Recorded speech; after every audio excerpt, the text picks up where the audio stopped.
Hey, hey, hey! Today is another day, another vlog na naman tayo mga kalady. For today's vlog is maglilinis po tayo ng kulungan ng aking alagang aso po na si Jassy. Nag-start na po ako dito sa labas. Dito ko po naunang naglilinis po dito sa labas po ng kulungan ng aking aso po.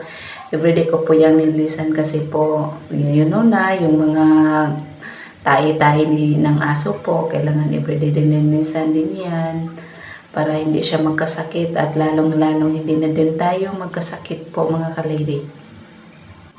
Everyday ko po yung nilinisan mga kalady upang iwas tayo sa sakit, iwas sakit ng aso, iwas din sakit ng tao po sa amin po na nag-aalaga kami ng aso po. Sa susunod po nilinisan ko din yung loob niya, kinuha ko yung mga tahi niya tapos yung tira ng mga pagkain niya po at dito din sa labas naglilinis din ako kasi maraming din mga dahon ng mangga po at dito din nagbiyak ng kahoy yung aking asawa po, dyan siya nagbibiyak kaya nililisan ko kanina kasi parang hindi niya nalinisan kasi may duty din siya.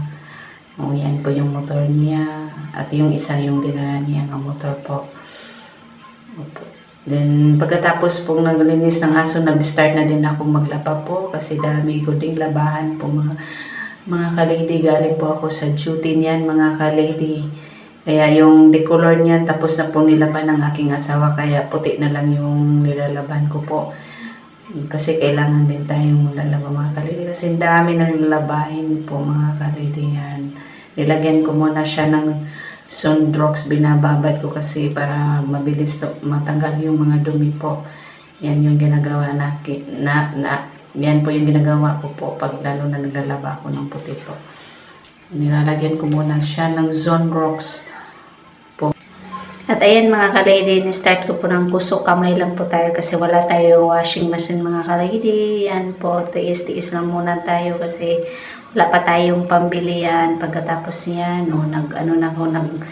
nagbanlaw na po yan. Nagbanlaw. Wala din tayong gripo. Kaya never mind po tayo kung ano yung makikita nyo dyan. Kasi hindi pa yan tapos yung CR namin. Dyan lang po kami naglalaba. Opo dyan. So, nagbanlaw na ako niyan. Tapos, nilaban ko din yung mga mga noog po. Hindi natin alam, nakalimutan ko ano pala yung Bisaya na Tagalog ng noog. Diyos Marimar. Yan. Nilaban ko din mga kalidi. Kinuha na ako, nagbandaw na din ako ulit mga kalidi. Kasi kailangan din natin wala kaming gripo mga kalidi. Wala kaming sariling gripo po. Baka soon makapagawa na tayo mga kalidi. Yan, pangalawang banlaw na po yan mga kalidi. See, naglalagay na tayo ng downy. Kasi walang tubig kaya binalawan ng dalawa to. Tapos lagay ng downy. Pagkatapos dyan mga kalidi. Tapos na po yan mga kalidi. Yan po.